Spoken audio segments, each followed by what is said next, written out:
অপু বিশ্বাস এখনো সাকিবের বৈধ স্ত্রী, এমনই এক মন্তব্য করেছেন দুই তারকার ঘনিষ্ঠ ব্যক্তিত্ব। আমি এখনো সাকিবের বৈধ স্ত্রী, এমনই একটি বক্তব্য দিয়েছেন অপু বিশ্বাস। কেউ আলাদা করতে পারবে না আমাদের।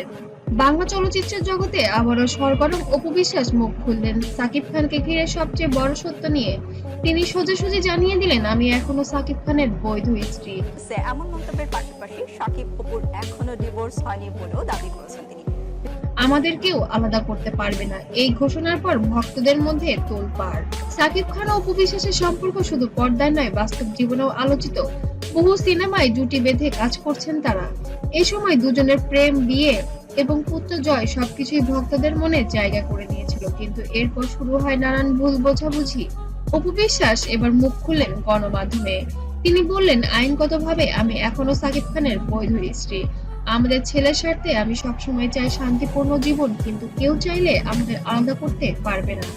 যাই হয়েছে হয়েছে, আমি তার অস্বীকার করছি না, আর অস্বীকার করতে পারবো না, because I love my Son. Of course আমার ওয়াইফ, অফ কোর্স আমার ওয়াইফ, বিকজ আমার। এই বক্তব্য ছড়িয়ে পড়ার সঙ্গে সঙ্গে ভক্তরা সোশ্যাল মিডিয়ায় নানা প্রতিক্রিয়া জানাতে শুরু করেন। সাকিব খানের জীবনে বুবলির আগমন, তাদের ছেলে বিয়ে, এসব নিয়েও সমালোচনাই হয়েছে বারবার।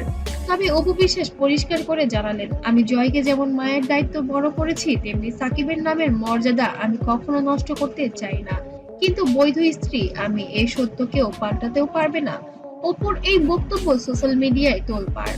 অনেক ভক্ত বলছেন অপুই আসল রানী, আবার কেউ প্রশ্ন তুলেছেন সাকিব কি আবার অপুর কাছে ফিরবেন। এই আলোচনায় নতুন করে গরম হয়েছে ঢালিউড ইন্ডাস্ট্রি।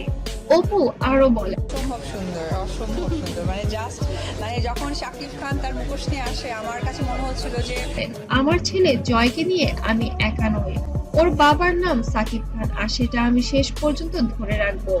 এই দৃঢ় বক্তব্য অন্যের কাছে অপুর আত্মবিশ্বাসী করতে প্রমাণ করেছেন যে সে এখনো সাকিব খানের বৈধ স্ত্রী। তাহলে কি আবারও সাকিব অপুর মিলন ঘটবে, নাকি আলাদা পথেই হাঁটবেন তারা? একটাই সত্য, অপু বিশ্বাস ঘোষণা ঢালিউডের নতুন আলোচনার জন্ম দিয়েছে। আপনারা কি মনে করেন, সাকিব কি আবার অপুর কাছে ফিরবেন? অবশ্যই কমেন্টে জানাবেন।